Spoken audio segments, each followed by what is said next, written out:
नेताजी सुभाष चंद्र बोस की आज 125वीं जयंती है। इस मौके पर प्रधानमंत्री नरेंद्र मोदी ने कोलकाता के विक्टोरिया मेमोरियल में नेताजी की स्मृति में सिक्का और डाक टिकट जारी किया। अपने संबोधन में मोदी ने कहा कि देश के लिए अपना जीवन लगा देने वाले नेताजी आज होते तो यह देखकर गर्व करते कि भारत महामारी में दूसरों की मदद कर रहा है।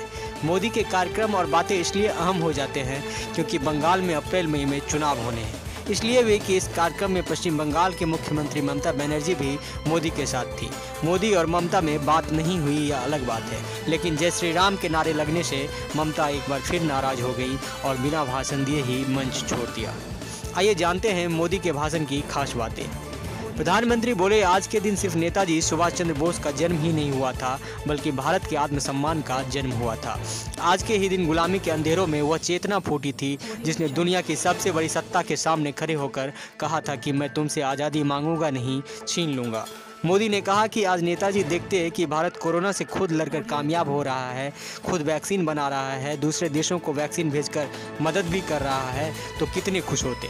विक्टोरिया मेमोरियल के मुख्य कार्यक्रम में मोदी के साथ मंच पर ममता बनर्जी भी मौजूद रहीं।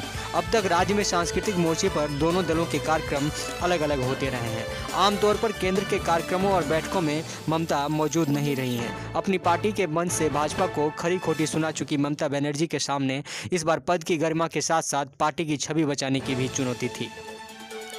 इधर मोदी के आने से पहले ही बंगाल की सीएम ममता बनर्जी ने शक्ति प्रदर्शन कर दिया। ममता ने कोलकाता को राजधानी बनाने की मांग की। उन्होंने कहा कि अंग्रेज कोलकाता से ही पूरे देश पर राज करते थे, ऐसे में हमारे देश में एक शहर को ही राजधानी क्यों बनाए रखना चाहिए। देश में 4 रोटेटिंग कैपिटल होने चाहिए। नेताजी जयंती पर पराक्रम दिवस को संबोधित करते हुए पीएम मोदी ने कहा कि आज कोलकाता में आना मेरे लिए बहुत भावुक कर देने वाला क्षण है। बचपन से जब भी नेताजी सुभाष चंद्र बोस जी का नाम सुना, मैं किसी भी स्थिति परिस्थिति में रहा, इस नाम से एक नई ऊर्जा से भर गया। उन्होंने कहा कि यह नाम कान में पड़ते ही मैं एक नई ऊर्जा से भर गया। इतना विराट व्यक्तित्व है उनका। प्रधानमंत्री मोदी ने कहा कि आज ही के दिन माँ भारती की गोद में उस वीर सपूत ने जन्म लिया जिसने आज़ाद भारत के सपने को नई दिशा दी थी। आज ही के दिन गुलामी के अंधेरे में वो चेतना फूटी थी जिसने दुनिया की सबसे बड़ी सत्ता के सामने खड़े होकर कहा था, मैं तुमसे आज़ादी मांगूंगा नहीं, छीन लूंगा। नेताजी बोस को याद करते हुए पीएम मोदी ने कहा, मैंने अनुभव किया है कि नेताजी का नाम सुनते ही हर कोई कितनी ऊर्जा से भर जाता है। नेताजी के जीवन की ऊर्जा जैसे उनके अंतर्मन से जुड़ गई है। उनकी ऊर्जा आदर्श, तपस्या, त्याग देश के हर युवा के लिए बहुत बड़ी प्रेरणा है। उन्होंने आगे कहा कि आज जब भारत नेताजी की प्रेरणा से आगे बढ़ रहा है तो हम सभी का कर्तव्य है कि उनके योगदान को पीढ़ी दर पीढ़ी याद किया जाए। इसलिए देश ने यह तय किया है कि अब हर वर्ष हम नेताजी की जयंती यानी 23 जनवरी को पराक्रम दिवस के रूप में मनाया करेंगे।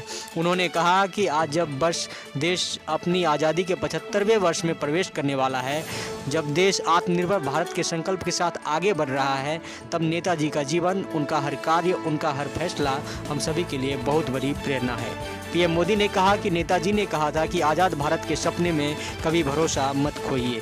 दुनिया में ऐसी कोई ताकत नहीं है जो भारत को बांध कर रख सके। वाकई दुनिया में ऐसी कोई ताकत नहीं है जो 130 करोड़ देशवासियों को अपने भारत को आत्मनिर्भर भारत बनाने से रोक सके। आज के भारत और बोस की कल्पना के देश के बारे में पीएम मोदी ने कहा कि नेताजी जिस भी स्वरूप में हमें देख रहे हैं, हमें आशीर्वाद दे रहे हैं, जिस भारत की उन्होंने कल्पना की थी, LAC से लेकर LOC तक भारत का यही अवतार दुनिया देख रही है। जहां कहीं से भी भारत की संप्रभुता को चुनौती देने की कोशिश की गई, भारत उसका मुंहतोड़ जवाब दे रहा है। उन्होंने कहा कि नेताजी आत्मनिर्भर भारत के सपने के साथ ही सोनार बांग्ला की भी सबसे बड़ी प्रेरणा है।